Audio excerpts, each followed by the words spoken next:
Hello guys, আবার আসলাম। তো এখন আমি মোটামুটি রান্না বান্না সব কাজ ভাতটা নামা ফেলাইছি। দেখুন, এখন শুধু আছে আপনার মানে রান্নাটা করতে হবে, ঝোলটা আর কি, মাছের ঝোল।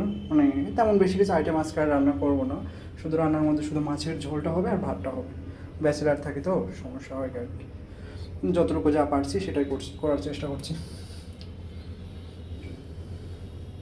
তো কড়াইটা একটু আঁচ দিয়ে নিচ্ছি। আঁচ দিয়ে নিলাম, আমার মা মাঝে মধ্যে বলে যে আঁচ দিয়ে নিলে নাকি আপনার মাছটা ভাজুন আর যেটা করুন সেটা নাকি নিচে লেগে যায় না।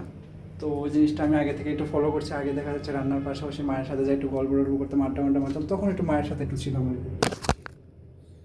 তো এই মুহূর্তে আমার কড়াইটা গরম হচ্ছে, দেখুন।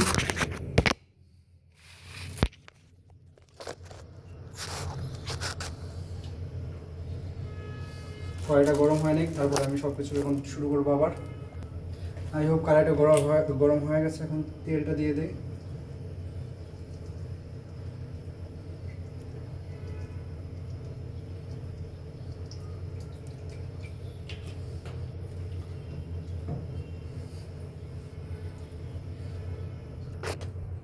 শুরু করবো। তো এখান থেকে দেখা যাচ্ছে মাছের গ্যাসের ফ্লেমটা মনে হয় একটু আস্তে করতে হবে, কারণ তেলটা ছিটে গায়ে আসতে পারে, আমার অভিজ্ঞতা নেই ভালো।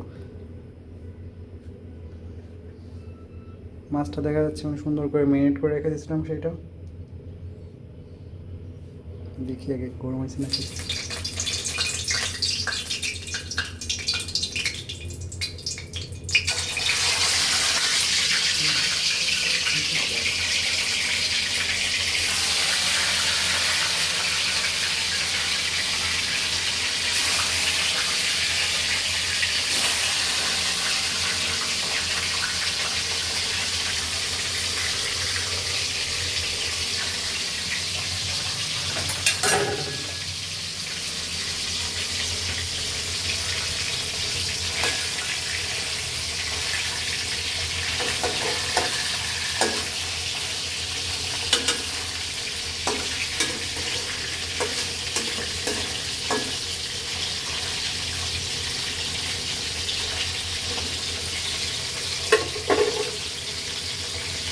মনে হয় গ্যাসের ফ্লেমটা হালকা একটু বাড়িয়ে দেওয়া উচিত।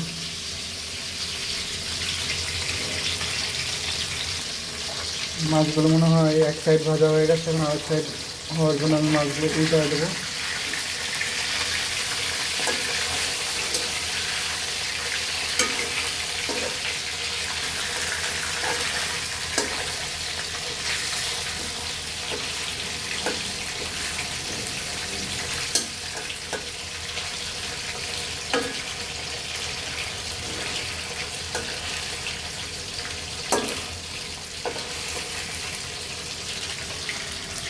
এই সাইড হোক, হওয়ার পর আপনাদের আবার দেখাচ্ছি।